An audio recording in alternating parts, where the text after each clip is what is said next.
Pues antes que nada, quiero darle la bienvenida a todas y todos por estar aquí en este curso que está ofreciendo el doctor Gonzalo Mayos. Les quiero agradecer muchísimo que se hayan tomado un poquito de su tiempo para acompañarnos. Y por otro lado, pues quiero darle las gracias al doctor Gonzalo Mayos por estar aquí, por haber aceptado amablemente estas nuevas plataformas digitales y virtuales para poder acompañarnos y para poder darnos este curso interesantísimo que se titula Visiones macro y críticas de la modernidad, un acercamiento desde la macrofilosofía. Para mí es un placer y un honor que pueda acompañarnos en el Departamento de Filosofía de la Ibero y a toda la comunidad universitaria que pueda darnos un curso con este tipo de temáticas tan alejadas de lo que usualmente se suele ofrecer en torno a temas filosóficos, ¿no? Y bueno, pues si les parece bien, voy a hacerles una rápida presentación de quién es el doctor Gonzalo Mayos. Voy a decir algunas cosas que a lo mejor al doctor Gonzalo Mayos le da un poquito de pena decir, pero bueno, pues que a mí me parece muy importante que se sepan. Por un lado, que es profesor titular de filosofía en la Universidad de Barcelona, en el departamento de filosofía. Él fue también, aparte de filósofo, pues fue ensayista y profesor y sobre todo un pensador muy inquieto. De hecho, bueno, también aparte de dar clases en la Universidad de Barcelona y en la Universidad Oberta de Cataluña, es también director de el Open Network for Postdisciplinarity and Microphilosophy y también codirige el Grupo de Investigación Internacional de Investigación, Cultura, Historia y Estado, que es un grupo pues muy pujante, con mucha vida y que tiene a pues académicos e investigadores de muchos lugares. Yo tengo el honor de estar ahí en ese grupo de investigación. Y bueno, por otro lado, les puedo decir que el doctor Gonzalo Mayos está doctorado en la Universidad de Barcelona, tuvo el premio extraordinario de licenciatura y el tercer premio final de carrera y el premio Prat de la Riba a lo largo de su trayectoria académica, de su trayectoria escolar. Y bueno, desde algunos años ya tiene tiempo dando clases en estos lugares que les decía, en la Universidad de Barcelona, en la Universidad Oberta de Cataluña, además de estar en el Liceu Margall, que es una de las instituciones pues más importantes de Cataluña. Y pues aparte de trabajar una gran cantidad de temas y de estar interesado en múltiples asuntos de la contemporaneidad, cosa que les va a platicar él en un momento, pero que bueno, a mí me parece uno de los elementos más interesantes de su pensamiento. Y además puedo decirles que es uno de los profesores más generosos con su tiempo y que tiene una mayor disposición a tener vínculos.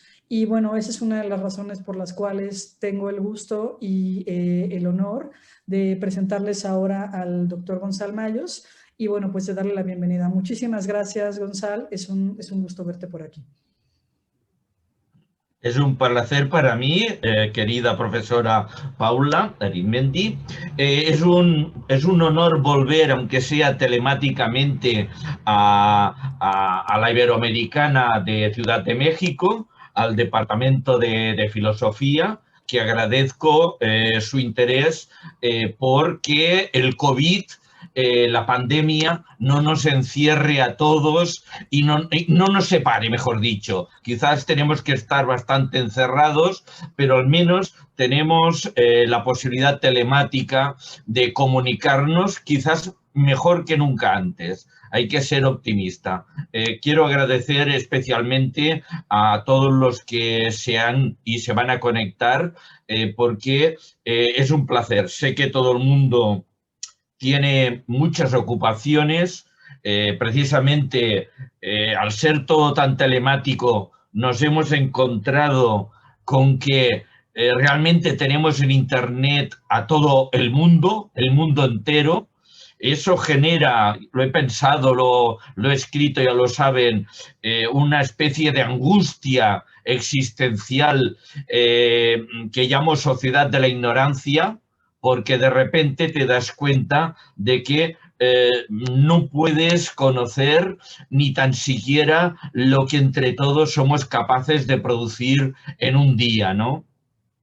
Pero bueno, como son tan amables de conectarse, voy a, pues a entrar en la temática. Les explicaré un poco, digamos, ¿qué se pretende con este curso? Y entraremos. He pensado tener el PowerPoint que irá acompañando mi exposición oral. No me ceñiré estrictamente al PowerPoint, que eso siempre es muy aburrido, muy cansado, muy reiterativo, pero sí que creo que puede funcionar como una especie de guía para ir viendo cómo vamos avanzando y dónde queremos ir, etcétera.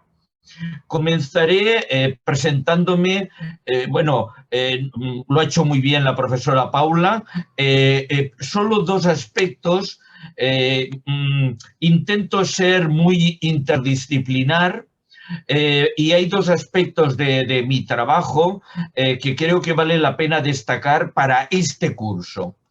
El primero de ellos es, digamos, mi producción escrita que pueden encontrar en este link. De momento me trata muy bien Google e Internet. Si ponen mi nombre en Internet saldrá mi web, mi blog, con toda mi bibliografía publicada, los PDFs, etcétera, ¿no? Y la parte que a ustedes, o al menos a los que les interesa este curso, les provoca más, es pues ese análisis de la historia de la filosofía moderna, de la modernidad, como procesos de muy larga duración.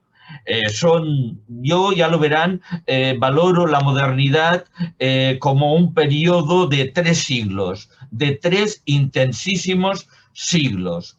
Al siglo XX y la parte que llevamos del XXI, en España, en Barcelona, lo consideramos contemporaneidad. Hablaré de ello porque voy a enmarcar la edad moderna en toda su complejidad y por lo tanto tengo que hablar algo, espero que no cansarles, del antes, de la premodernidad y algo del después, la posmodernidad, ¿no? Entonces, pues nada, este era un texto que está en mi blog.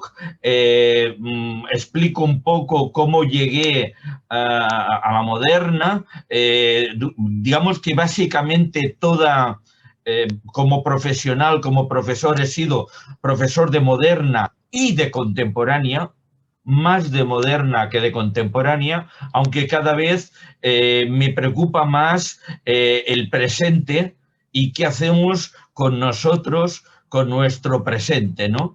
Y la verdad es que eso no me aleja nada de la modernidad, porque creo que el gran eje que lo cambia todo en la historia humana, en la larga evolución, podríamos decir hasta darwiniana, filogenética, es la modernidad. Creo que eso marca muy bien digamos, por qué el curso que tienen entre manos en sus pantallas ha sido pensado, qué se trata de discutir en él, ¿no? Iremos entrando lentamente. Bueno, pues lo primero sería eso, mi especialización, muy amplia siempre, muy muy macro, en la modernidad, ¿no? En el gran problema que es para la humanidad la modernidad, porque parece que todo cambia con la modernidad. Y de alguna manera quizás todavía ahora somos epifenómenos de la gran ruptura moderna. Bueno, otro aspecto que creo que es relevante para este curso de mi trayectoria es mi enfoque macrofilosófico. Defino, como ven, la modernidad como un macrociclo, un gran ciclo, que nosotros sintetizaremos algunos aspectos aquí en 3 días, pero que quiere estudiar 3 siglos impresionantes.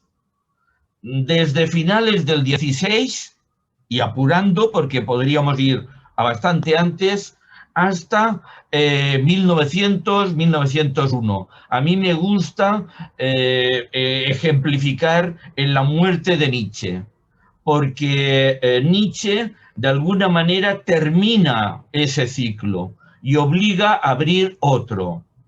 Muchas de las confianzas, de los paradigmas, de las perspectivas que han dominado en la modernidad, no solo Nietzsche, pero Nietzsche ejemplifica muy bien su final, o si no, digamos, su muerte metafórica.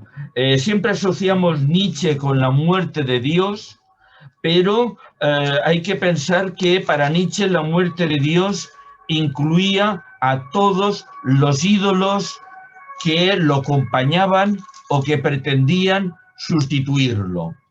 Eso incluye pues cosas que nos centrarán mucho la atención, como es la verdad, como es la episteme, la ciencia, como es pues el nihilismo, elementos importantes en nuestro curso, como veremos, ¿no?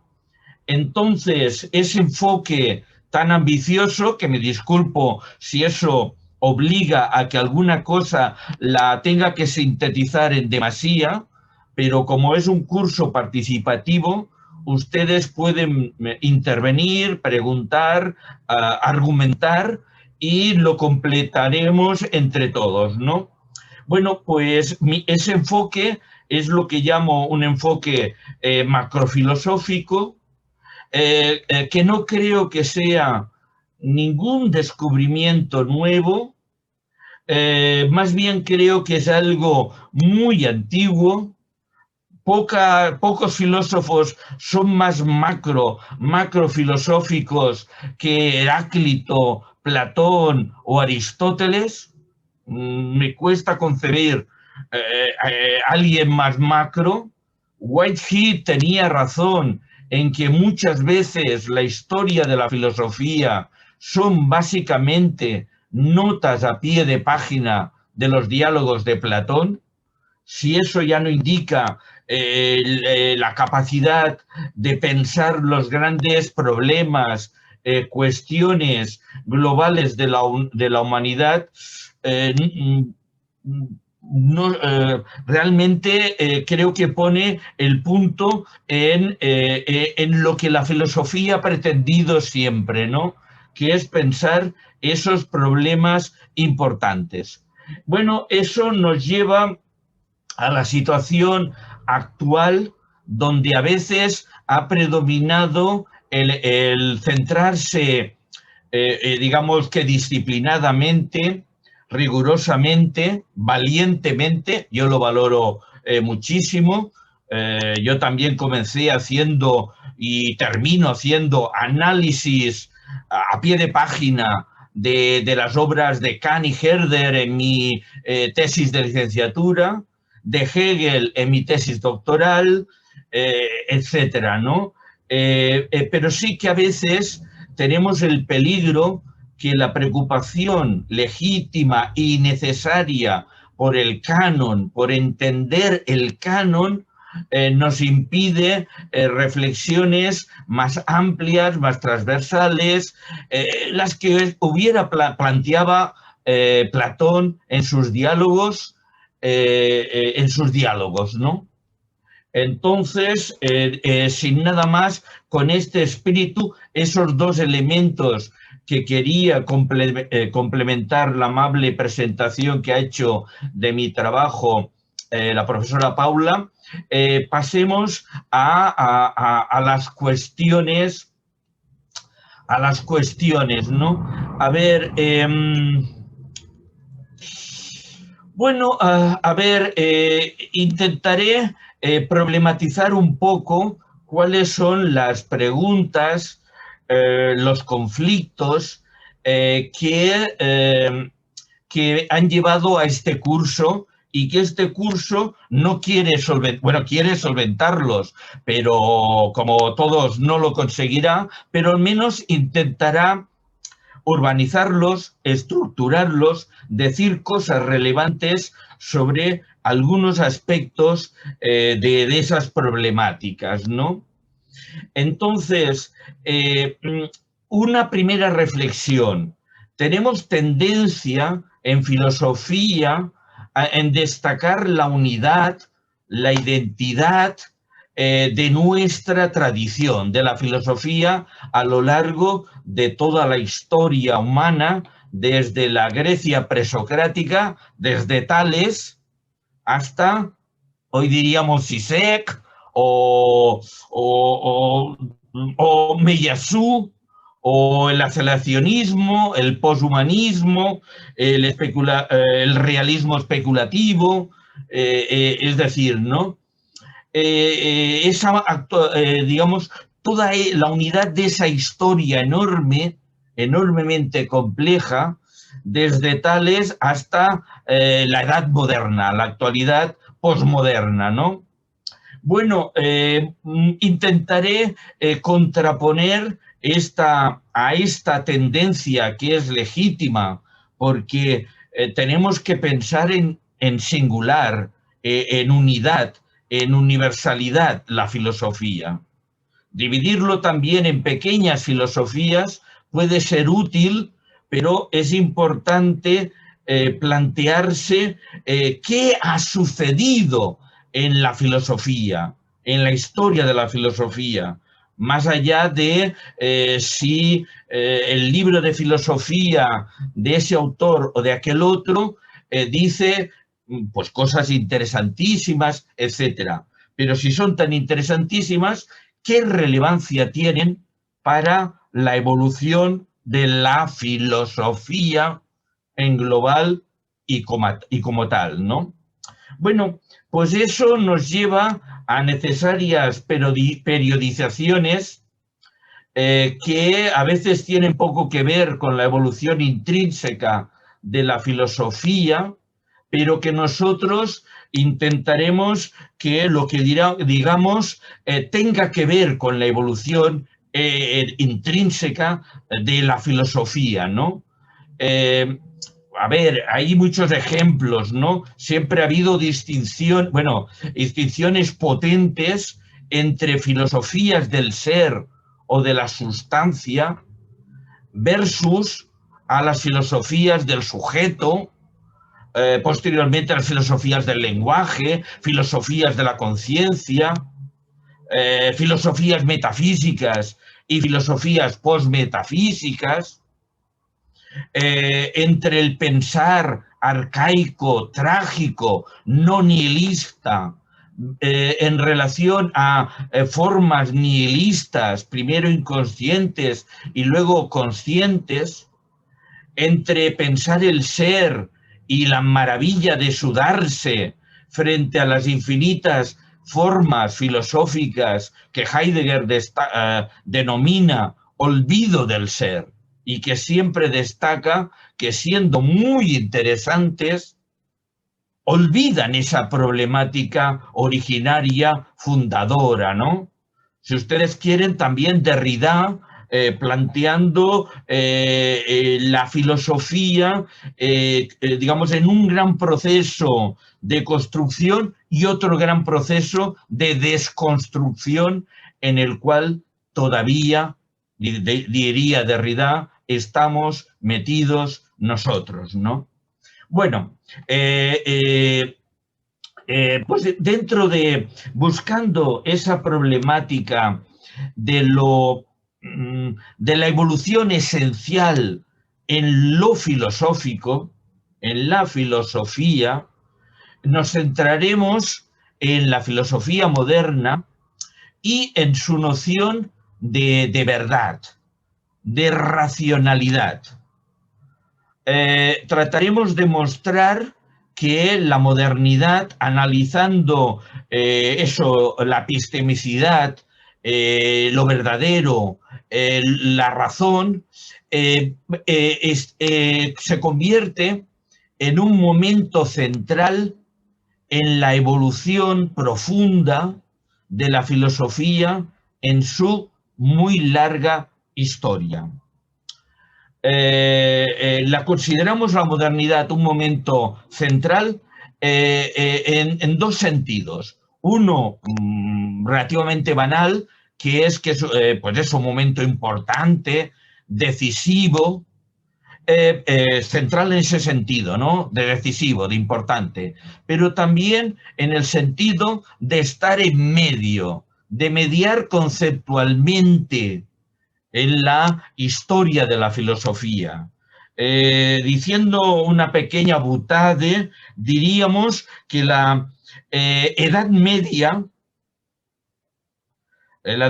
fue denominada así, vista como un espacio medio entre el mundo greco-latino y el Renacimiento, la modernidad, ¿no?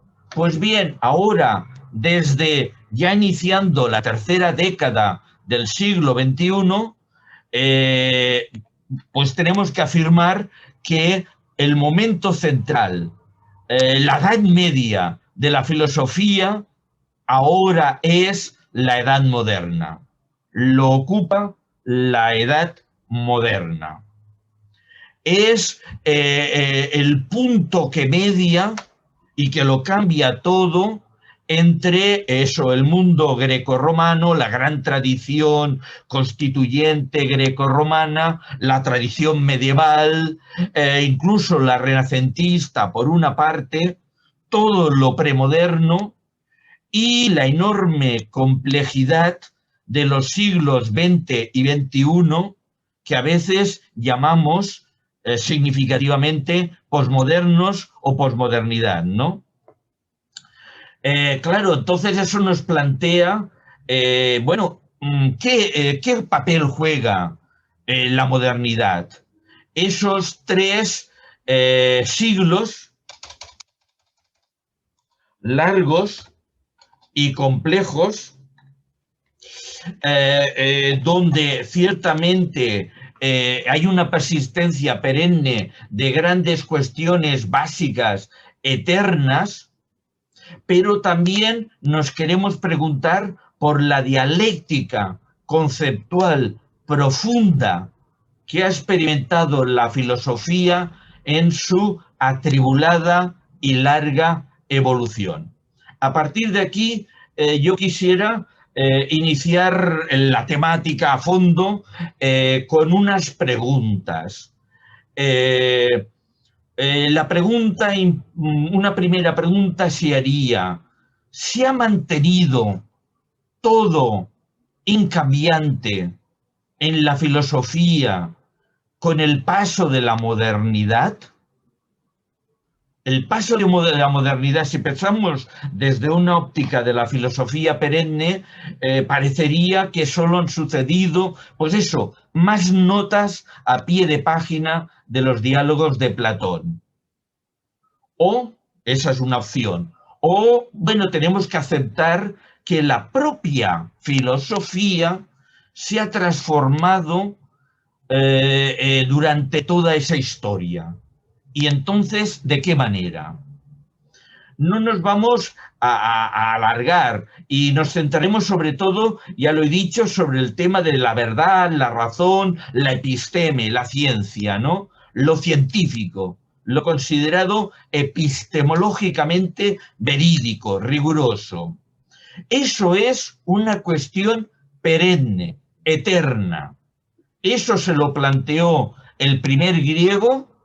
Eso se lo planteó quizás cuando decimos el nacimiento del mitos, ya estaba planteado en el mitos, y todavía, y por mucho tiempo me temo, continuaremos preguntándonoslo nosotros en ya la tercera década del siglo XXI.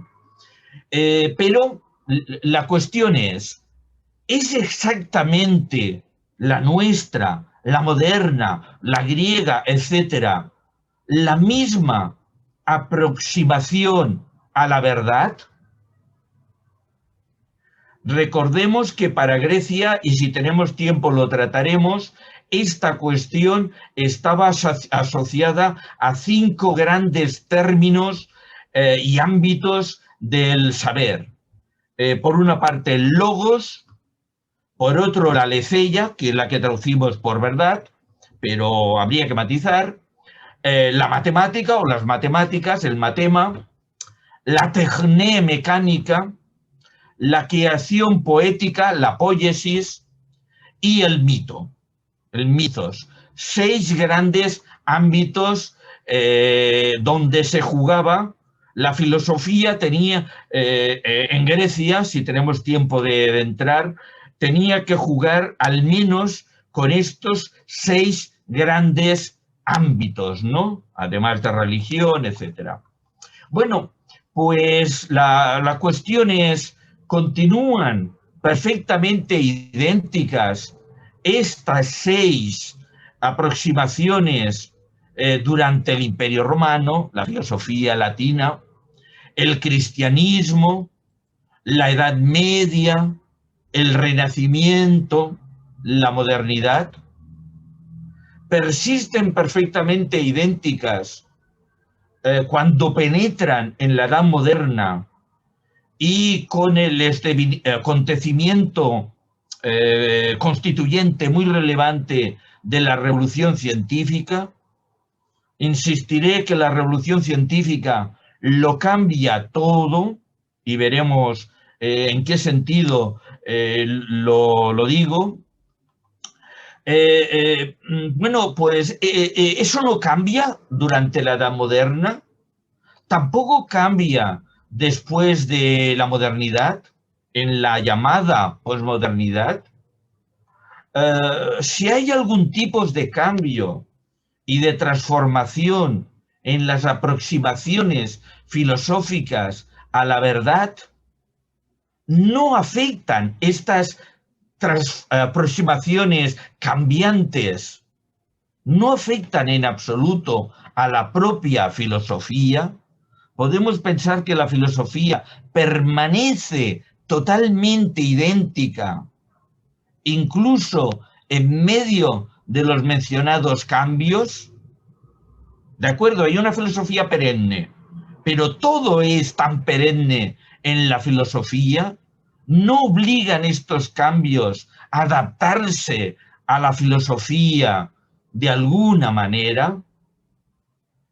Si la filosofía mantiene una relación tan íntima y esencial con la búsqueda de la verdad, ahora y antes, y en los inicios, de acuerdo, eso no lo negaremos, partimos de allí, pero no se ve interpelada en absoluto por esos cambios y no puede negarse a plantearse nuevas preguntas, la filosofía, en función de cómo ha cambiado la cuestión de la verdad en debate con los saberes que también se preocupan de la verdad.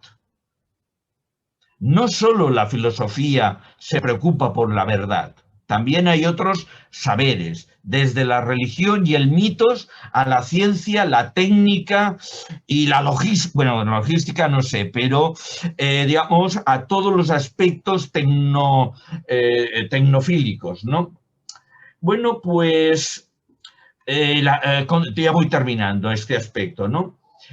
¿Puede permanecer sorda, impertérrita, la filosofía frente a estos críticos debates que estamos planteando, estos violentos choques?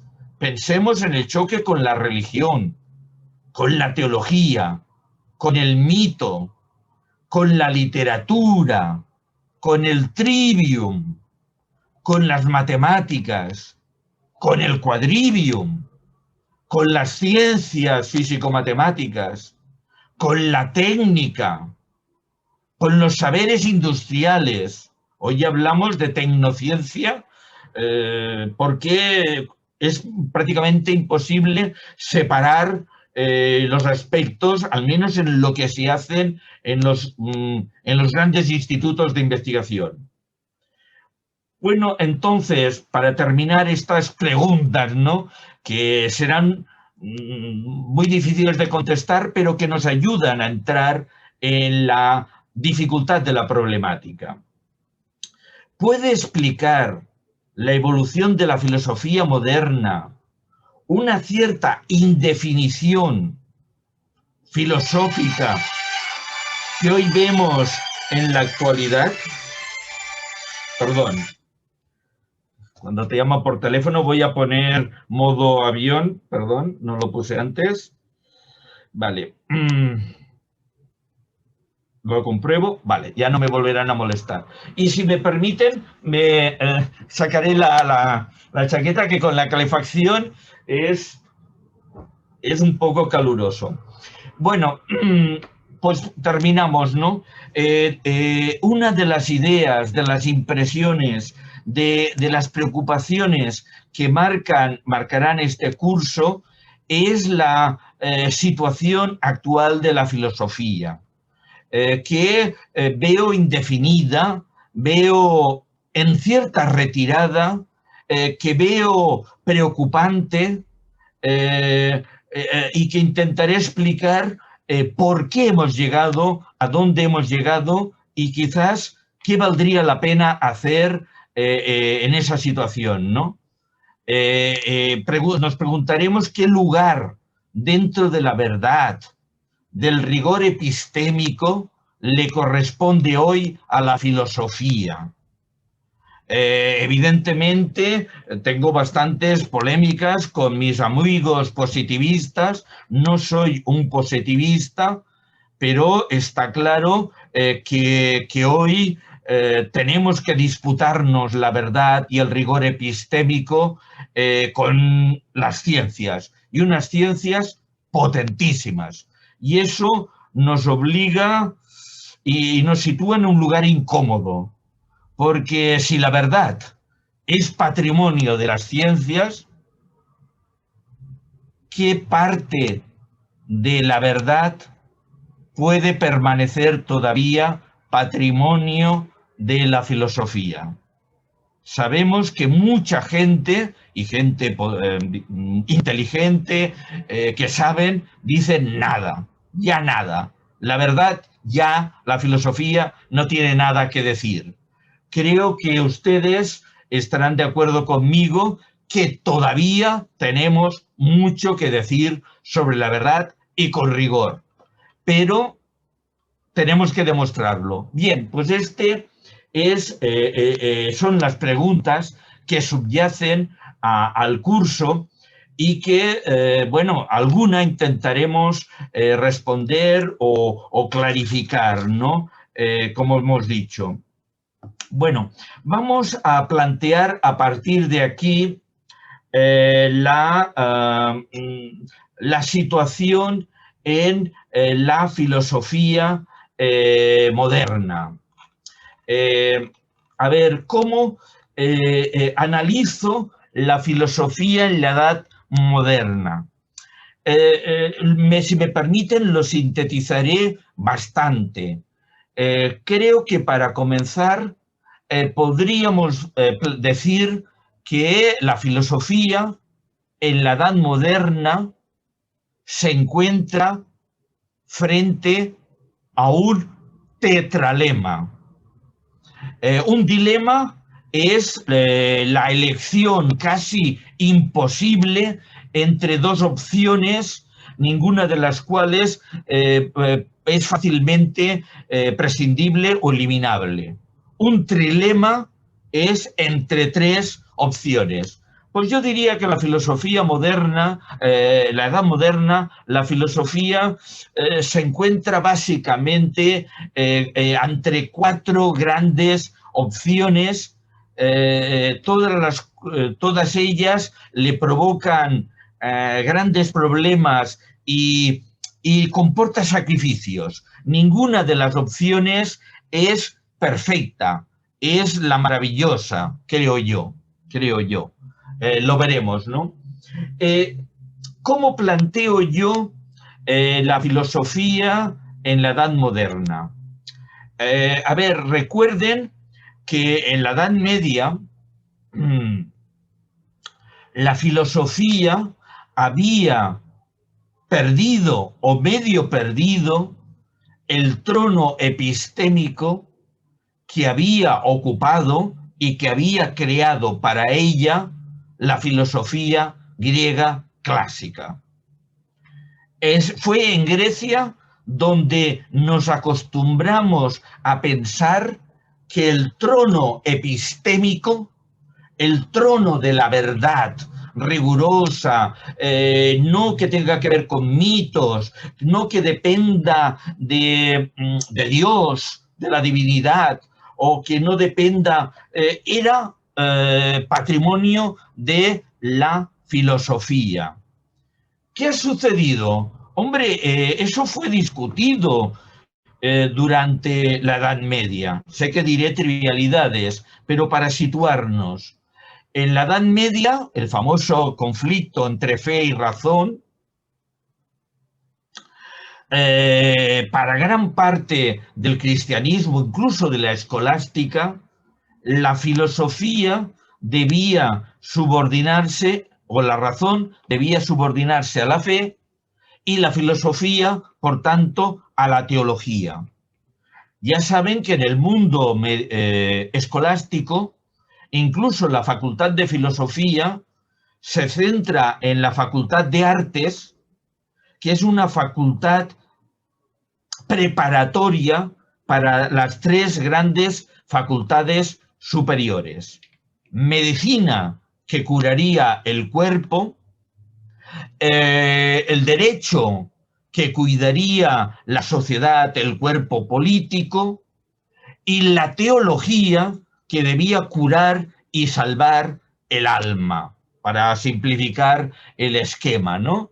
La teología era la facultad superior en ese esquema, ¿no? Claro, la batalla fue dada, el averroísmo, las distintas escolásticas ayudaron a recuperar el trono de la verdad, de la episteme, para la razón, para la filosofía, pero no sin lucha. Pero además apareció pronto también otro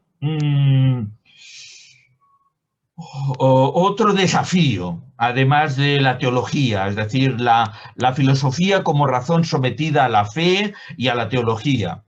Y es el humanismo, el Studia Humanitatis, nacido del Trivium, el humanismo laico, sí, retórico, pero retórico. La filosofía siempre ha tenido una relación ambigua con la retórica. Por supuesto que Sócrates es quizás el mejor retórico de todos los tiempos, mejor que cualquier sofista. Platón es un gran escritor y un gran retórico, pero, digamos, no es eso lo más valioso de ellos, ¿no? No podemos, hay el problema de reducir la filosofía a literatura, para decirlo de alguna manera provocadora, a ficción. A ficción, ¿no? Es un saber retórico, verbal, literario, bello, magnífico, que convence, que seduce, pero que quizás no tendría el rigor epistémico que la filosofía desde Grecia ha pretendido y que la modernidad quiere volver a recuperar, ¿no?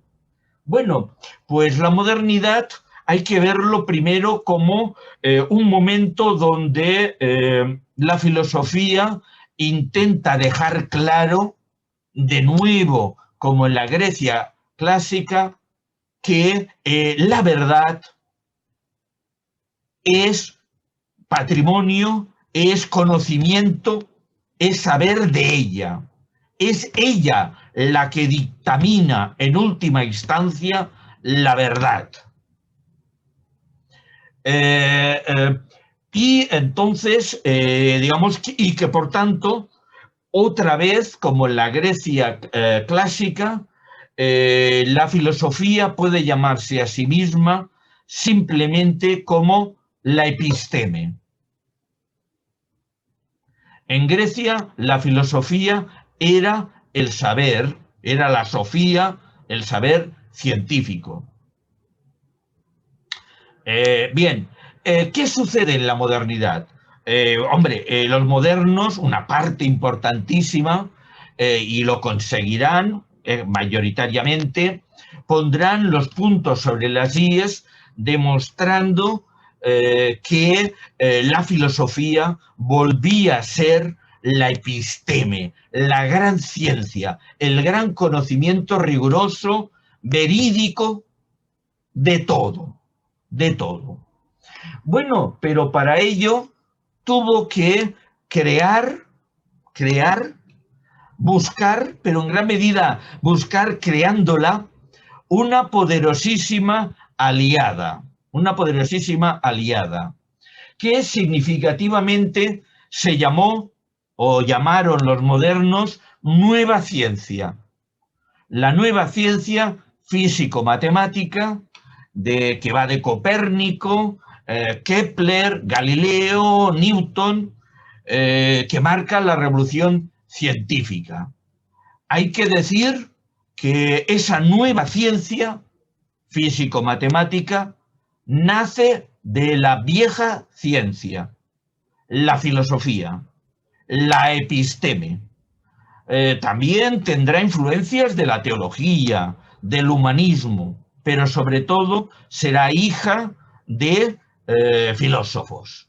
Pensemos que Galileo era un filósofo, se consideraba a sí mismo un filósofo natural, y Newton también. Y Descartes, Spinoza, Leibniz, Pascal, Locke, Hume, etc., o Bacon, eran filósofos, ¿no? Bien, pero esos filósofos, ¿qué ha sucedido? Una novedad significativa. La filosofía reclama para sí el trono de la episteme, de la ciencia, de la verdad, pero tiene una hija. Ya no es la única episteme. Hay una nueva episteme, una nueva ciencia, la físico-matemática de Galileo, para decirlo de alguna manera. Bueno, ¿qué sucedió? Durante al menos un siglo largo, la jugada maestra de la filosofía fue consolidar una nueva ciencia, hija suya, que la filosofía postcartesiana, que Descartes fundamenta, y no solo él, y que incluso asume un decisivo papel metafísico de una fundamentación radical que nada tiene que envidiar con la ambición de la filosofía en el mundo griego. Evidentemente fue un momento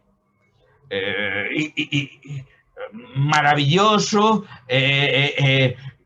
que iluminador, deslumbrador, donde la filosofía crea la nueva ciencia físico-matemática y al mismo tiempo una profunda metafísica idealista, construida, ya lo saben, desde el sujeto, que sustituiría la filosofía tradicional atacada entonces sistemáticamente por un realismo ingenuo, acusada de realismo ingenuo, aunque eso no siempre fue así.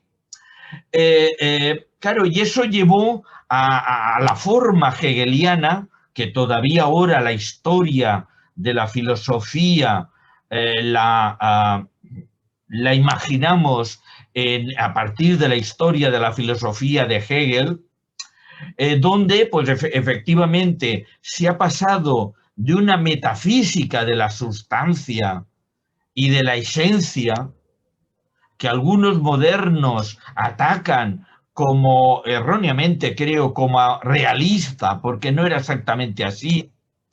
Pues esa metafísica de la sustancia, de la esencia, recuerden el inicio, bueno, las primeras partes de la historia de la filosofía de Hegel, pero también la primera parte de la ciencia de la lógica, donde esotéricamente va analizando esa metafísica de la sustancia y de la esencia para llegar luego al sujeto, a la conciencia,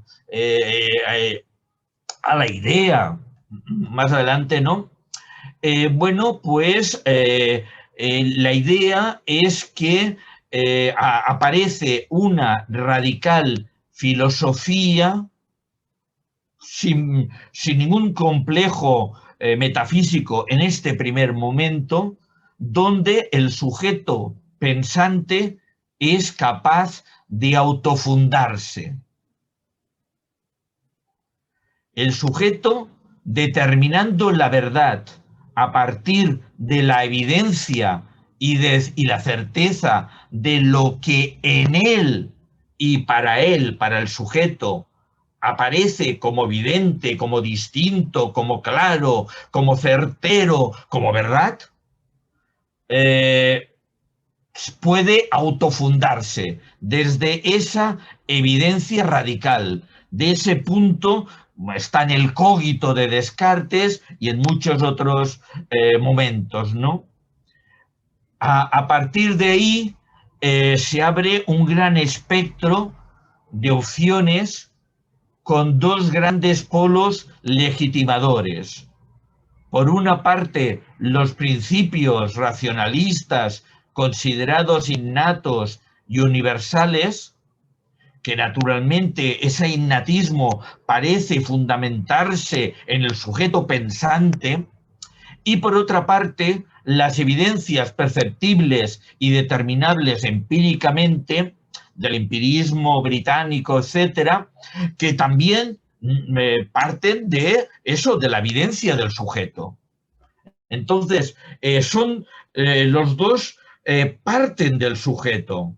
Los dos es un idealismo epistemológico. ¿Qué pasa? El gran debate, y en eso están de acuerdo, el gran debate entre racionalismo y empirismo es si hay que buscar lo más último, determinante y lo más básico, lo más primigenio en los principios innatos, universales, en el fondo del sujeto, para decirlo así, o en las evidencias perceptibles determinadas empíricamente en su percepción, en lo que él percibe. Bueno, pero noten ustedes que ambos grandes movimientos han hecho un mismo salto al sujeto, a la filosofía del sujeto. Con este salto, aunque haya tantos matices como que ahora no podemos tratar, la filosofía recupera el trono, veritativo de la suprema episteme. Para todo amante de la filosofía, para todo filósofo, es un momento absolutamente impresionante, que si lo comparamos con la debilidad, la inseguridad, la relativa marginalización que tiene hoy la filosofía, nos encontramos con una cierta vergüenza prometeica, lo llamo, ¿no? ¿Por qué? Porque, claro, ¿quién hoy es comparable en su seguridad, en su solidez a los Descartes, a los Spinoza, a los Leibniz, a los Locke, Berkeley, Hume? francamente, claro, fue un momento de gran autoconfianza de la filosofía. Pero notemos una idea interesante y en su aspecto inquietante. Eso lo logró la filosofía, no, pero no sola. Lo logró creando una hija poderosísima llamada nueva ciencia, nueva episteme físico-matemática, ¿no? La madre de todas las ciencias actuales, diríamos de alguna manera, ¿no? Claro, eso fue maravilloso. ¿Qué tuvo de inquietante? Digamos que el trono no se comparte. El trono solo pueden sentarse, si me permiten la ironía, unas posaderas en el trono. Solo puede sentarse una persona, no dos.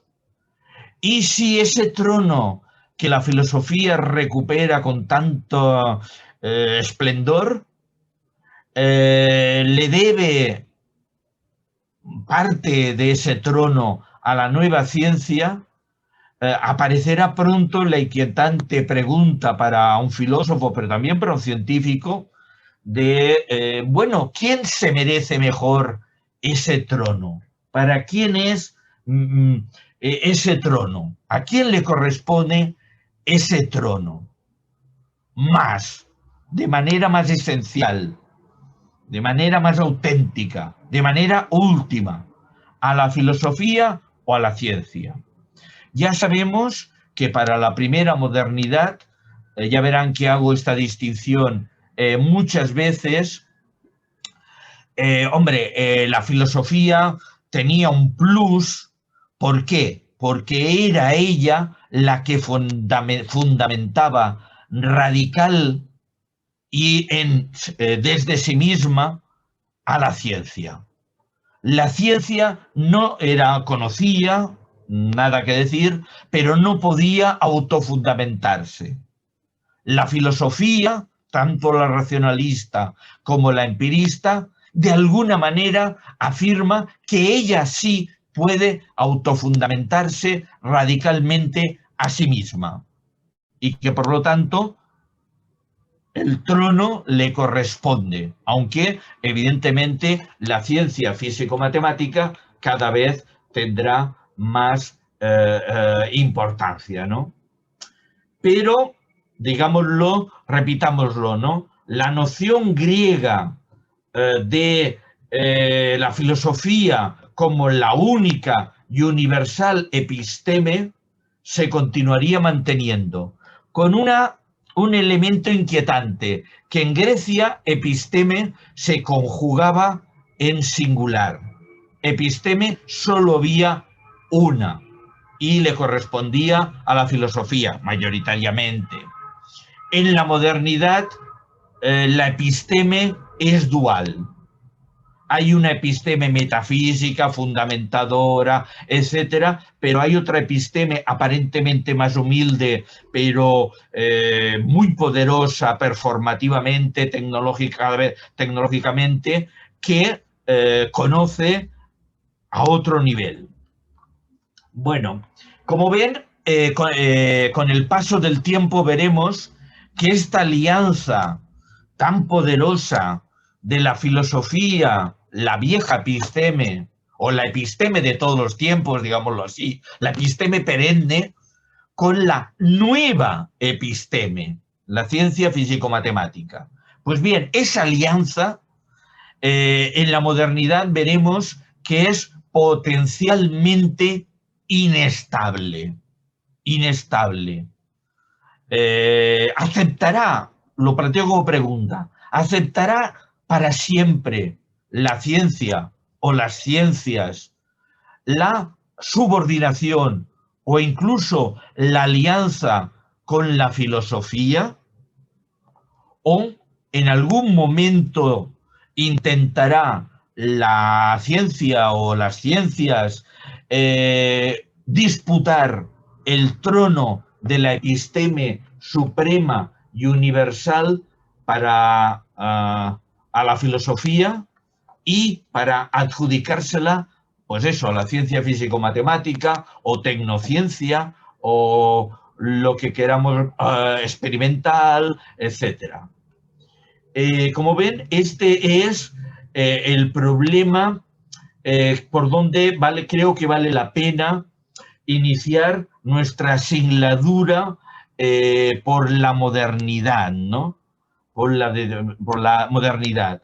Porque nuestra singladura se estructurará alrededor de la alianza, pero también la batalla, la competencia, la ayuda y la solidaridad, pero al mismo tiempo un cierto egoísmo por dirimir quién determina la verdad, quién dice qué es lo verdadero, quién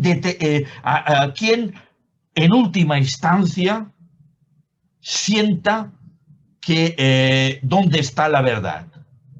¿Lo hace la filosofía o lo hace la ciencia? Como ven, es una lucha fratricida. Seguro que les trae a la mente la Biblia con la lucha entre Caín y Abel. Seguro que también les recuerda la mitología griega con la lucha paterno-filial de Zeus y los dioses olímpicos respecto a Saturno, Cronos. Ya saben ustedes que Zeus conseguirá evitar que Saturno digamos, lo devore, etcétera, liberará a los dioses olímpicos y creará su propio Olimpo, su propia corte de dioses, desplazando a los dioses hectónicos y a los titanes, etcétera, ya lo saben ustedes. Bueno, pues noten ustedes que en la modernidad, que mayoritariamente evita esas metáforas, porque la modernidad insiste en ser muy cientificista e incluso positivista, pero veremos que no es arbitrario decir que en la modernidad hay una lucha fratricida equivalente a la de Caín y Abel o la de Saturno con Zeus, ¿no? Bueno, pues a partir de aquí el problema está claro, ¿no? ¿Qué sucede en la modernidad en esa gran batalla? Y eso además es relevante porque, claro, de esa gran batalla quedará muy determinada la condición filosófica, y no solo filosófica, en la posmodernidad. Utilizando la fórmula de Lyotard, de François Lyotard, en la condición posmoderna, podíamos preguntarnos si el gran metarrelato, el gran relato, el metarrelato, el metadiscurso de la historia de la filosofía hegeliana, de que la filosofía se constituye a sí misma, se fundamenta a sí misma, etcétera, permanece incolume, no derrotado en la posmodernidad, o al contrario, es uno de los principales metarrelatos que en la posmodernidad quedan puestos entre paréntesis y cuestionados. Esta es una cuestión que podemos plantear, porque si les interesa lo hablamos, pero que en todo caso, insisto, no sé si podremos llegar hasta allí, pero en todo caso insisto que que el análisis de la modernidad es imprescindible para poder llegar a plantear estas cuestiones con solidez y de una manera efectiva también. Bueno, entonces volvamos, si les parece, a ver, perdón, a una breve pausa, voy a poner un poco de agua y continúo. ¿Le parece bien, Paula? Venga, un Sí, momento. sí, claro que sí, Gonzalo. Dale.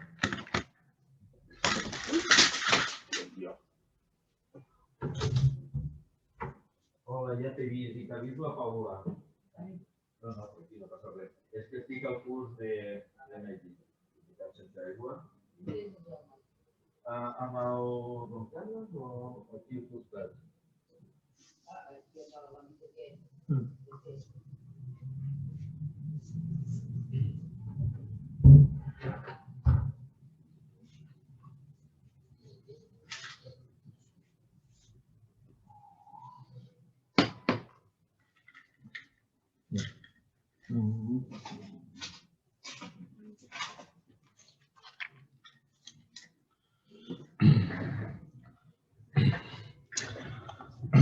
Hola a todos.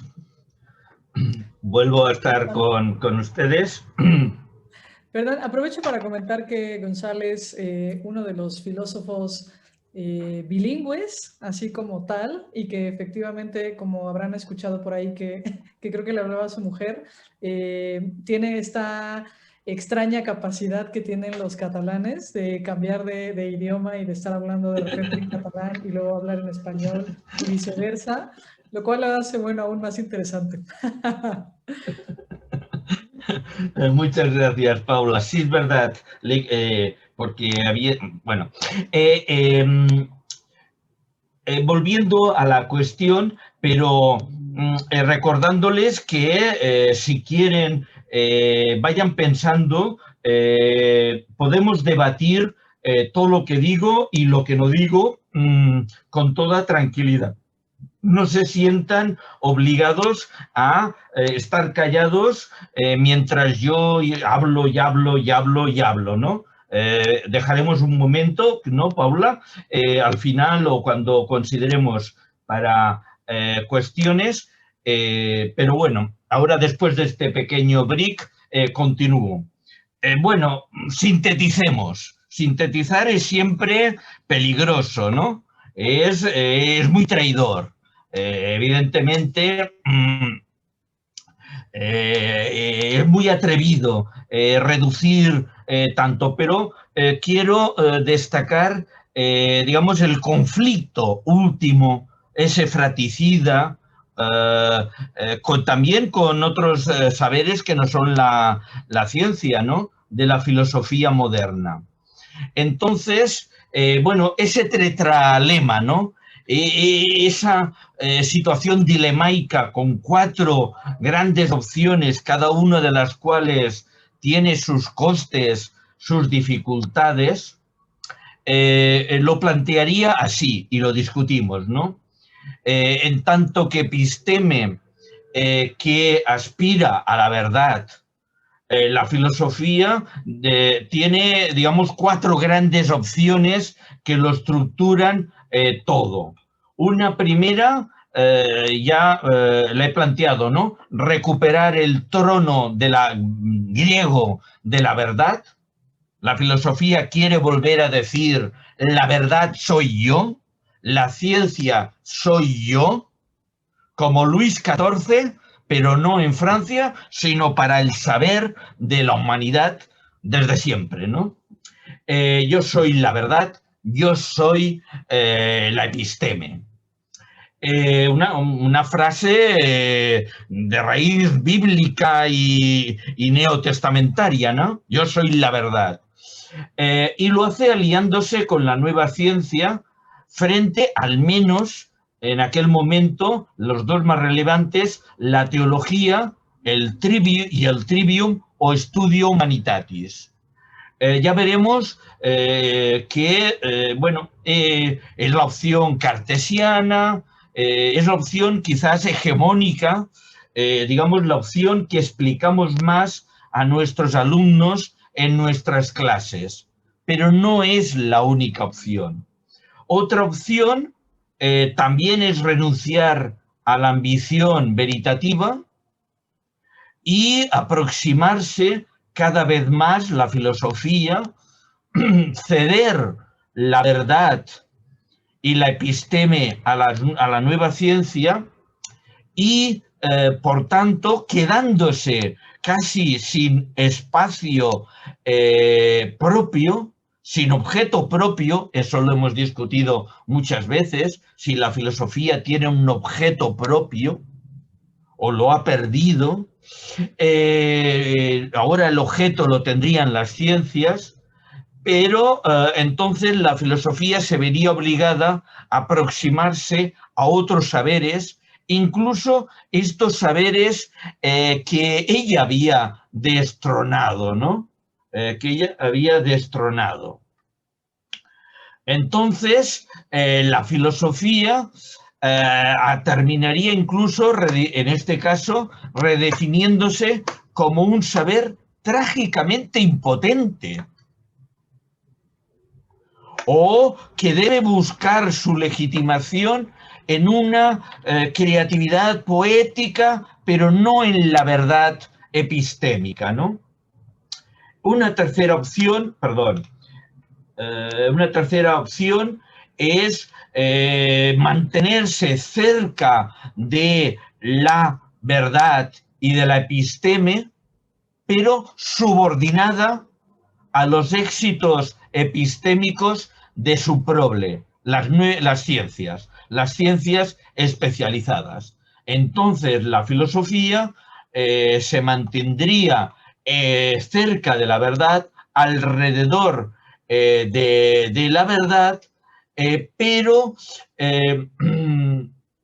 aceptando crepuscularmente, como si fuera un western crepuscular, digamos, el pistolero más rápido ya no es la filosofía, perdonen la broma, sino el discípulo que él había formado, ¿no?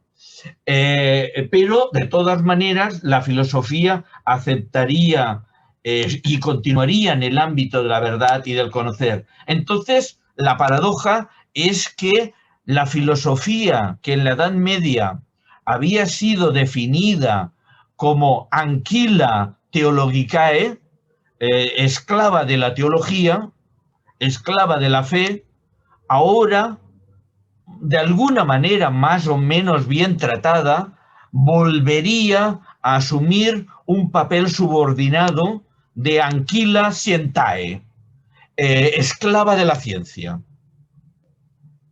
Ya saben que hay profesores míos, incluso muy venerables, que consideraban que la filosofía, la facultad de filosofía debía ser cerrada y que los filósofos no nos quedábamos afortunadamente sin trabajo, ni sin aliciente, ni sin expectativa, ni ambición. ¿Por qué? Pero deberíamos desplazarnos a las distintas facultades científicas para hacer un trabajo de análisis crítico, etcétera, etcétera, de esas ciencias. Y alguno de mis profesores, pues efectivamente dejó la Facultad de Filosofía y se fue a Económicas, que era la ciencia del futuro, a Físicas, etcétera, ¿no? Digamos que esa posibilidad que continúa hoy es una de las grandes tretalemas de la Edad Moderna. Y finalmente, la cuarta opción, si la filosofía debe limitarse a tareas postfundacionales, postmetafísicas, basadas en la crítica. Eso, la diferencia con lo que acabo de mencionar es que hay una distancia positivista, y no solo se trataría de pulcramente levantar acta de lo que hacen las ciencias, analizarlas, criticarlas, etcétera, sino un planteamiento mucho más ambicioso. Y entonces diríamos que la filosofía pasa de tener el trono de la verdad a tener otro trono, el trono de la crítica. El objeto de la filosofía, que es un objeto, sería un objeto bien extraño, pero bueno, un objeto también muy potente, una necesidad, una función muy potente.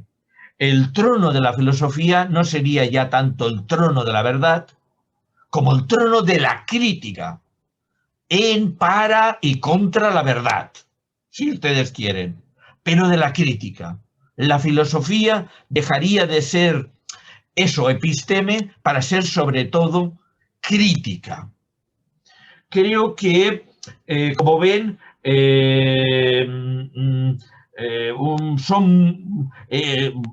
intento sintetizar las cuatro opciones más importantes. Claro, en esta última, como he dicho, es postfundacional, pero también es postmetafísica.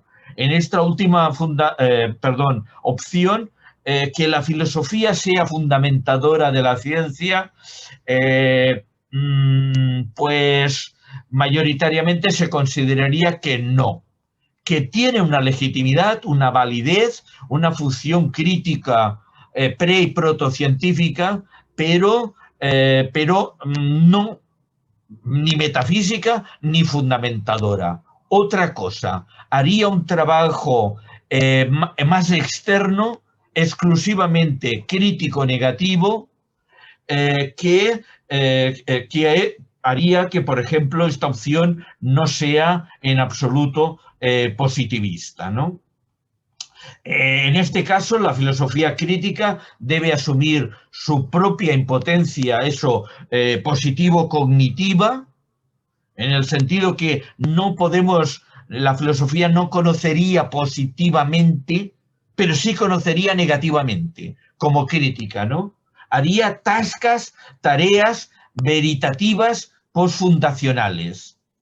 Así no renuncia a acompañar la tarea de las ciencias especializadas, pero habría todo ese debate. Si asumirlas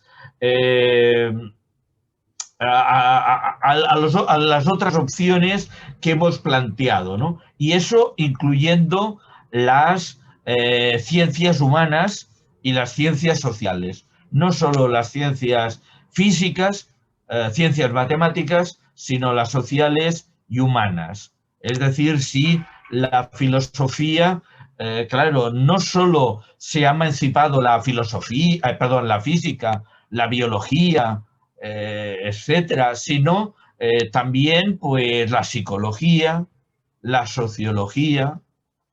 En algunas facultades barcelonesas, la Facultad de Teología, que todavía le llamamos así, se habla de, y en el programa, en el currículum, de ciencias de la religión. Ciencias de la religión. Y significativamente se prefiere hablar de ciencias de la religión y no de filosofía de la religión. Y la interlocución se busca a veces más directamente con las ciencias que no con la filosofía. Evidentemente hay muchos que pensamos que es una barbaridad, pero es una barbaridad de nuestro tiempo que tiene su sentido y que tenemos que dilucidar profundamente, ¿no? Bueno, pues como ven, tenemos cuatro opciones muy rápidamente. La filosofía continúa siendo una voluntad de verdad, pero que ha sido derrotada, si bien de una manera heroica y necesaria, porque al menos podríamos decir los filósofos, de acuerdo, ahora la verdad la administran las ciencias, pero hasta aquí hemos llegado nosotros. La gran historia de la verdad en la humanidad la ha labrado la filosofía hasta el momento. Y por lo tanto, sería un planteamiento también cercano a la deconstrucción derridaniana.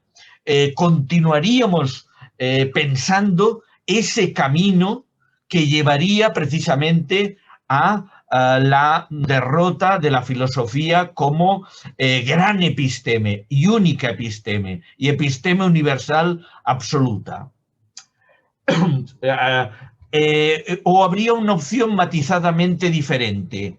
La filosofía renuncia a la verdad, pero abocándose, ya no repensando deconstructivamente todo su proceso, sino abocándose a la ficción y a la creatividad.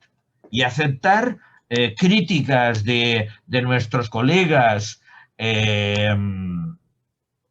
positivistas cuando nos dicen, no, Nietzsche es maravilloso, me gusta mucho leer a Nietzsche, lo dicen menos, pero también hay quien lo dice, y Heidegger puedo apreciar lo que dice, pero inmediatamente atacan.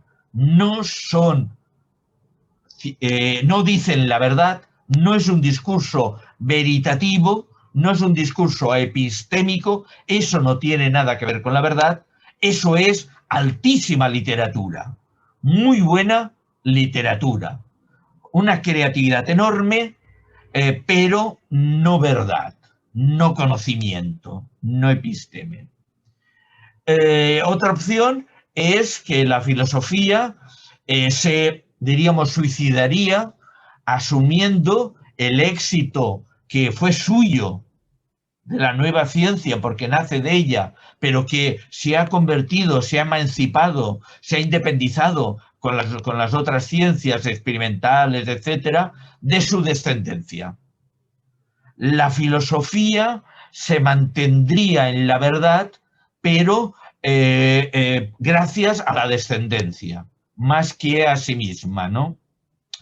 O no, la cuarta opción, la filosofía mantiene todavía una función, eso sí, postfundacional, postmetafísica, que es la de mantenerse como un necesario pensar crítico diferenciado, como el pensar crítico por antonomasia.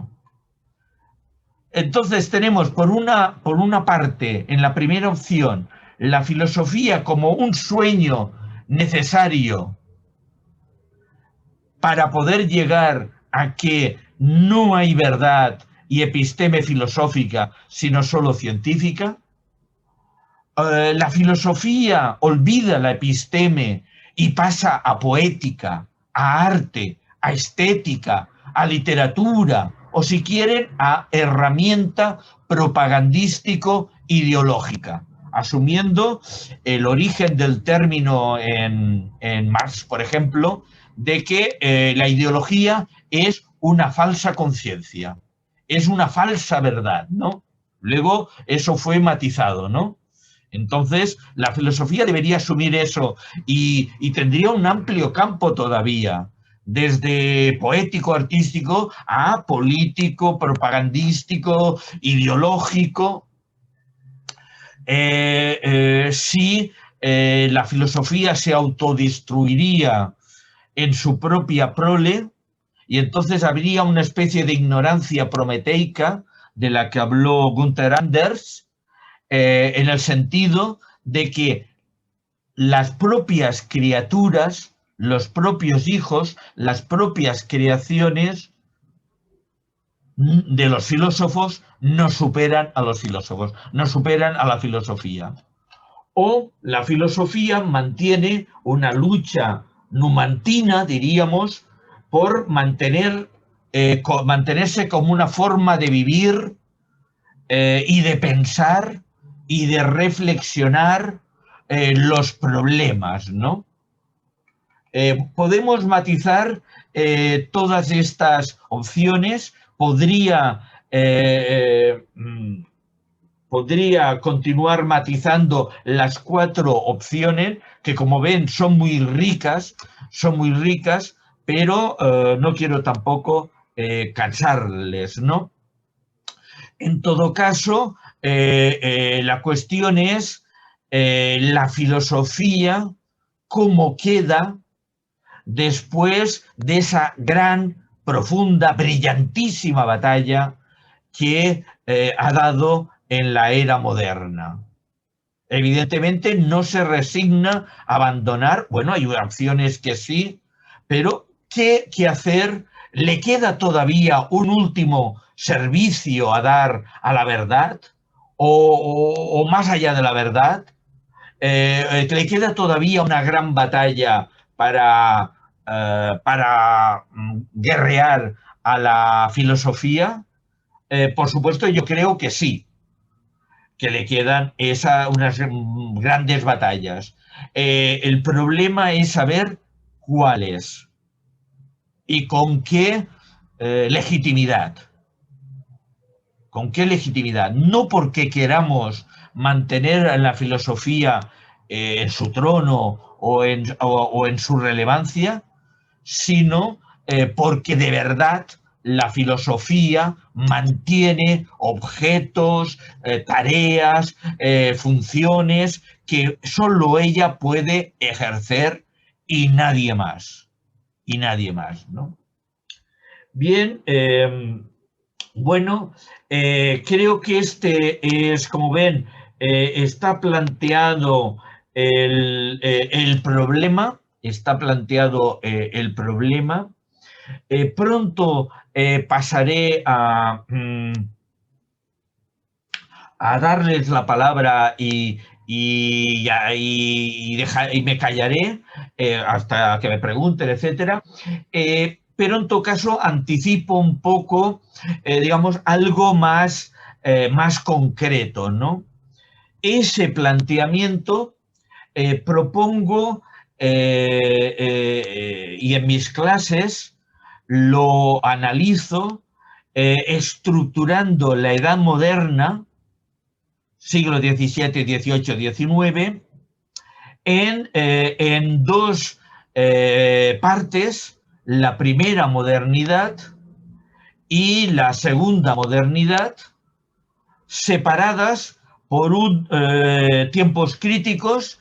Es uno de los textos, está en Revista Occidente, que publiqué y que le pasé a la profesora Paula para que le hiciera comencé a pensar eso lo publiqué comencé a publicarlo en aquel momento, que yo analizo en relación a dos conceptos que me parecen interesantes en esa línea. El Saltenzeit, que sería el tiempo del collado en las montañas, el paso de una montaña, de una cordillera de un lado de las valles al otro, o la idea de Hobsbawm. Hobsbawm analiza en la modernidad como la era de las revoluciones, ¿no? Pues bueno, eso sería la quinta esencia de la revolución moderna, la situaríamos allí. Lo discutiremos. La primera modernidad. Como todas las cosas, no es un invento dividir la primera y segunda modernidad, no es un invento mío, eso también no lo hace menos arbitrario. La primera modernidad, digamos, para simplificar, sería el siglo XVII y XVIII, y si quieren una parte del XVI, final del XVI. El siglo XVIII quizás el final ya podría ser discutido. Bueno, y para que vean que no es una cuestión meramente mía, en las grandes tradiciones europeas hay una serie de distinciones que cuando las descubrí me parecieron muy bien pensadas, y que es una lástima que en la tradición castellana no tengamos esa distinción y tengamos que juzgar espontáneamente con eso, primera modernidad y segunda modernidad, ¿no? Para decirlo así, desde Descartes o Galileo o la revolución científica hasta Nietzsche y más allá, ¿no? Para precisar un poco más. En Alemania distinguen claramente entre Neuzeit, el tiempo nuevo, que eso es lo que quiere decir también la edad moderna, ¿no? Es la nueva era, ¿no? Y die moderne o modernität, die modernität. Esa distinción que no la tienen elaborada perfectamente, es una lástima, pero es una distinción que funciona muy bien. Muchas veces no son conscientes, pero la tienen, ¿no? Lo pueden ver, por ejemplo, si analizan el libro de Habermas, el discurso filosófico de la modernidad. No se refiere al Neuzeit, se refiere a die Moderne y die Modernität. Y por eso comienza con Hegel. Si miran el libro que les recomiendo, un libro importante, el discurso filosófico de la modernidad de Habermas, comienza no con Descartes, no con la revolución científica, no con Copérnico, no con... comienza con Hegel. Y veremos por qué. Y claramente en original es die Moderne, el discurso filosófico de die Moderne. Bueno, en francés también existe una distinción equivalente, diferente pero equivalente. Foucault, por ejemplo, la teoriza muy bien o la trata muy bien. Por una parte, la primera modernidad, los siglos XVII y XVIII, son l'âge classique, lo que ellos dicen die classique. Claro, cuando nosotros oímos la classique, nos imaginamos los clásicos greco-latinos, pero en Francia no, se refieren a los clásicos franceses, a los Corneille, Racine, Molière. Todo ese movimiento, esos son su age classique, el siglo de Luis XIV, que decía Voltaire, etc. Hay los clásicos grecolatinos y los clásicos modernos. Esta distinción, los clásicos vernáculas, los clásicos en francés, como los clásicos en alemán, pues los Goethes y los Schillers y los Herders, etc., ¿no? Bueno, hay esa distinción. Y luego hay la modernité. Baudelaire es un clásico, por supuesto, pero no es un clásico de la age classique. Es ya un clásico moderno, de la modernité. De la modernité. Es la diferencia entre eso, entre Baudelaire y Molière. O entre, qué sé yo, pues Descartes y Taine, ¿no? Bien, también en inglés, eso lo trata bien Marshall Berman, hablan de una early modernity, que entonces pues es una primera modernidad que corresponde con el Neuzeit, con la Age Classique y con la primera modernidad, y luego hablan de modernity o incluso, eso lo dice Berman, de classical modernity, que diríamos que son los clásicos victorianos. Los clásicos victorianos. Oscar Wilde estaría allí, ¿no? Ya no es pop, es otra. Bueno, pues eso es para mostrarles que lo que diremos, porque entonces analizaré la problemática que les he presentado jugando con esta periodización, porque lo que funciona en lo que se debate en la primera modernidad no es exactamente lo mismo que se debate en la segunda modernidad. Tiene mucho que ver, pero no es lo mismo. Y creo que eso permite definir un ciclo donde en cierta manera lo que construye la primera modernidad lo deconstruye la segunda modernidad y todo se complica, ¿no? y todo se complica. Pero bueno, eso continuaremos, lo explicaré con más detalle, lo discutiremos mañana o pasado, pero ya tienen un primer, creo que puede ser útil, ¿no? Para nuestras clases, para estructurarlas, para no perder a los estudiantes. Pensemos que hablar de modernidad, que a veces comienza con el fin, la situamos con el fin de la Edad Media, con la Baja Edad Media. Pensar un periodo que sería de la Baja Edad Media hasta ahora,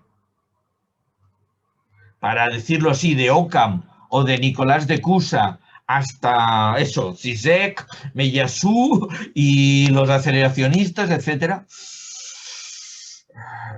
Digamos, en fin, propongo analizarlo con más detenimiento, con más detalle, y entonces veremos que allí dentro hay todo un gran debate, hay un gran conflicto, hay mucho que aprender, ¿no?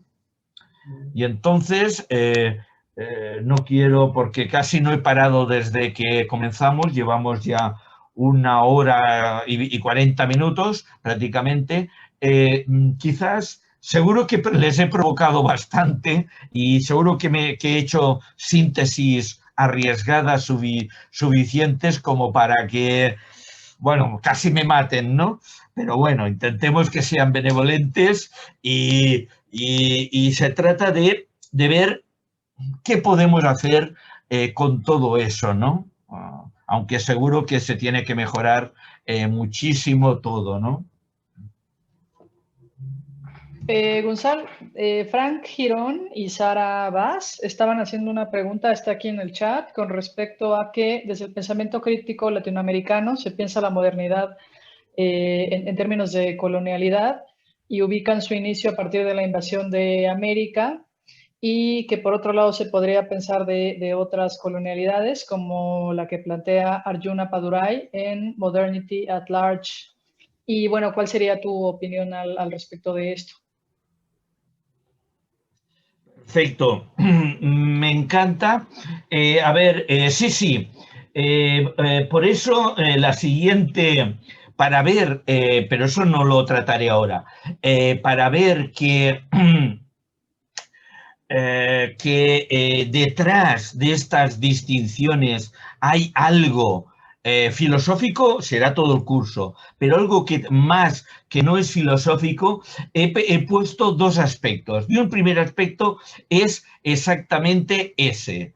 La primera modernidad, un poco anticipada, sería la globalización colonial. Yo utilizo el término globalización porque una vez, digamos, circunvalidado el globo, pues eso es globalización, pero entonces hay una globalización, distinguiría una primera globalización 1492-1815, porque las guerras napoleónicas ayudaron mucho a sus independencias.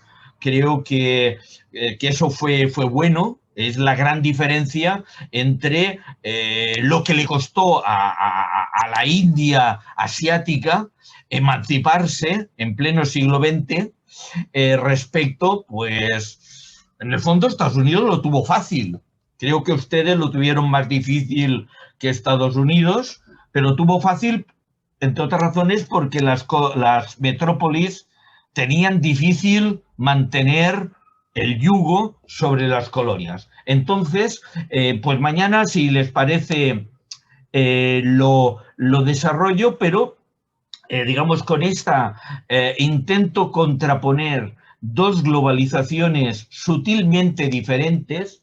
Noten ustedes que en la segunda, a partir de 1800, más o menos, he puesto 1815, todos ustedes son ya independientes de la corona española, de España, la amada patria, etcétera, pero todavía continúa un cierto yugo imperialista que no se ha decolonizado, que continúa allí, ya no es digamos, no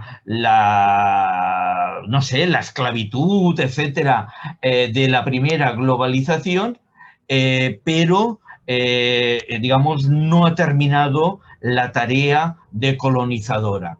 Entonces, pues sí, se puede llegar a buscar la primera modernidad en la colonialidad. Y bueno, y hay que decir que al primer momento, digamos, España había puesto muy pocos pies en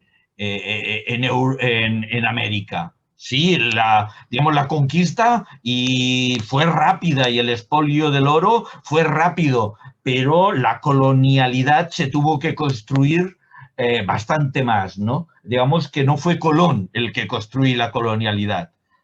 Fueron muchos más funcionarios, militares, etcétera, que la fueron construyendo y por eso se convirtió en un destino difícil de eliminar, de desconstruir, de decolonializar. Racializó la población, ya lo saben ustedes, ¿no? Bueno, pues yo creo que, digamos, podemos ver contextualmente cómo hay una correlación entre el discurso filosófico más abstracto y con cosas tan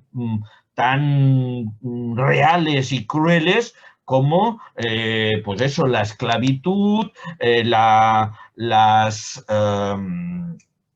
plantaciones, la economía de plantaciones, las encomiendas, los trabajos forzados en Potosí o en otras minas, etcétera, etcétera, etcétera, ¿no? Entonces, bueno, totalmente de acuerdo y sí, y si quieren, podemos hablar más de ello. Pero en todo caso, ahí está. Y mañana algo hablaremos de ello y se lo pueden ya incluso mirar porque a partir de aquí probablemente hay mucho a debatir, ¿no? Muchas gracias, Gonzalo. Moisés Anaya está preguntando si en esta pugna por el saber que has estado diciendo, si en la macrofilosofía hay cabida para la filosofía como modo de vida, quizás pensando un poco en Pierre Hadot, como por ejemplo, tal como lo piensan los estoicos, cínicos y otros, y por otra parte la filosofía como saber vivencial, ¿no podría ser otra opción para filosofía en la actualidad y no centrarse únicamente en la pugna por el saber?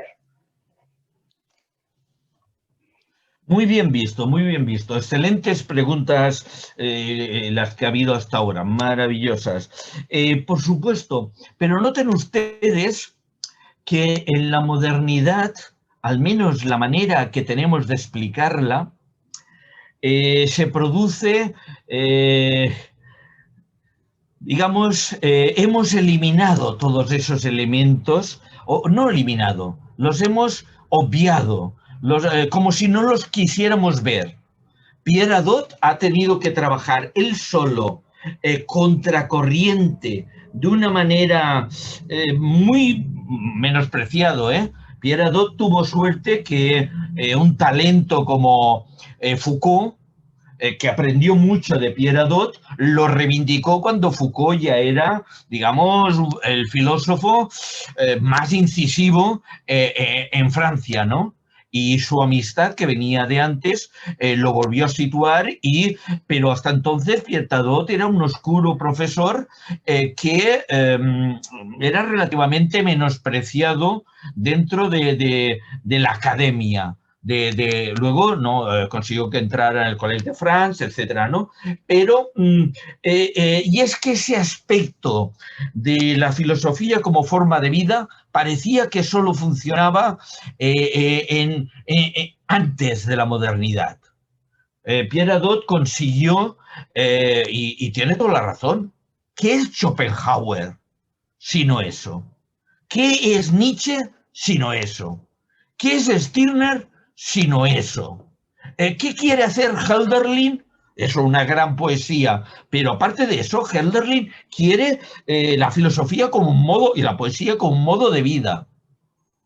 modo de vida, pero digamos que cierta trayectoria hegemónica apostó digamos, como si eso fuera a rebajar.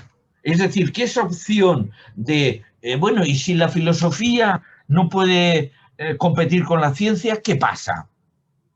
La vida humana no vale la pena gestionarla, pensarla, vivirla. Todo el vitalismo, todo el existencialismo sería volver a recuperar parte de estos aspectos. No sería, no da un sentido, aunque, digamos, no podrá decir qué teoría tiene usted alternativa a la teoría de la gravitación general. Pues mire, la teoría de la gravitación general es ciencia y como filósofo no tengo alternativa. No voy a decir que no existe, no. Pero la filosofía tiene muchísimo más. Antes he dicho como crítica, también como forma de vida, como organización del humano. ¿Cuál es el problema? Como veremos, es que una parte de la modernidad jugará por objetivar y positivizar lo humano. Y es allí donde Schopenhauer queda como extraño, Kierkegaard queda como muy extraño, Nietzsche queda, etc. ¿Por qué? Porque, claro, lo que importa es eso, convertir Wundt, ¿no? Convertir la psicología, no pensar lo humano o los angustias, conflictos, malestares humanos en su existencia. No, no, no, sino no hacer una ciencia de la psique humana, una neurociencia más, ¿no? Ese tipo de problemas. Y no, nada de usted planteese, no, ciencia, perdón, rigurosa, sociología rigurosa. Yo le voy a decir por qué usted vota y le voy a decir por qué usted es como es y por qué usted tiene esos comportamientos científicos con el mismo rigor, casi podríamos decir, como le puedo decir con qué velocidad y aceleración caerá este bolígrafo en la Tierra, ¿no? Por la atracción, etcétera. Digamos, tenemos ahí otro problema. Claro, una parte de la modernidad dirá, Pierre Hadot tiene razón. Y en la pregunta se formuló bien, tiene razón. Pero ¿qué le decimos cuando lo humano se ha convertido en ciencia positiva? Bueno, incluso cuando la broma que he dicho antes, ¿no? Que me da mucho que pensar, que se habla de ciencias de la religión, cuando incluso la religión parece que no es digno decir, bueno, estoy cargando las tintas, que es una forma de vida, una forma de plantearse preguntas últimas, de reflexionar sobre ellas, de Pascal y lo que ustedes quieran, sino que ya tiene que ser ciencias de la religión. Muchas gracias, Gonzalo. Berenice Jasso, por otro lado, está diciendo que en esta realidad líquida, ¿cómo pensar la democracia y la desigualdad de todo tipo? Es decir, si queda la crítica y la capacidad crítica, y la capacidad de discutir, estas dos suponen condiciones previas. Creo, también muy buena pregunta, creo entenderla. Si me pierdo algo, claro, noten ustedes que una de las planteamientos más inquietantes de los últimos años es la famosa teoría, llamada, ahora ya abreviamos, y TINA, ¿no? De Margaret Thatcher, que ha sido asumida por el neoliberalismo. No hay alternativa. There is not alternative. Piensan ustedes que, claro, el neoliberalismo actual, eso que vamos sufriendo, no se presenta como esto es lo que ahora mandamos nosotros, esto es lo que ahora mandamos. No, no, no. Con aparente humildad, pero con un planteamiento muy terrible, dicen, no, no, sencillamente esto es lo que hay.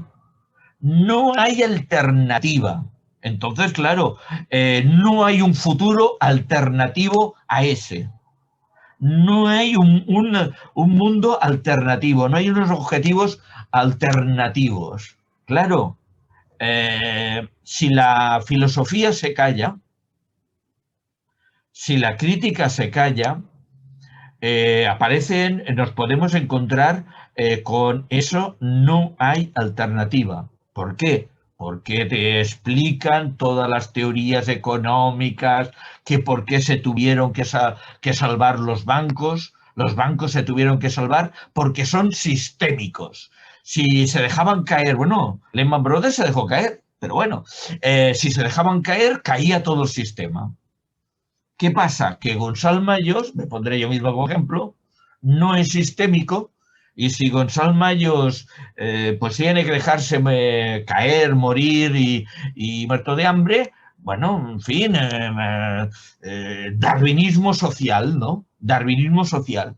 Y entonces aquí hay una diferencia increíble, porque digamos los bancos no se pueden dejar caer, pero las personas sí. ¿Cuál es el gran argumento? Unos son sistémicos y los otros no, lo cual quiere decir que los otros son prescindibles. Idea muy inquietante, ¿no?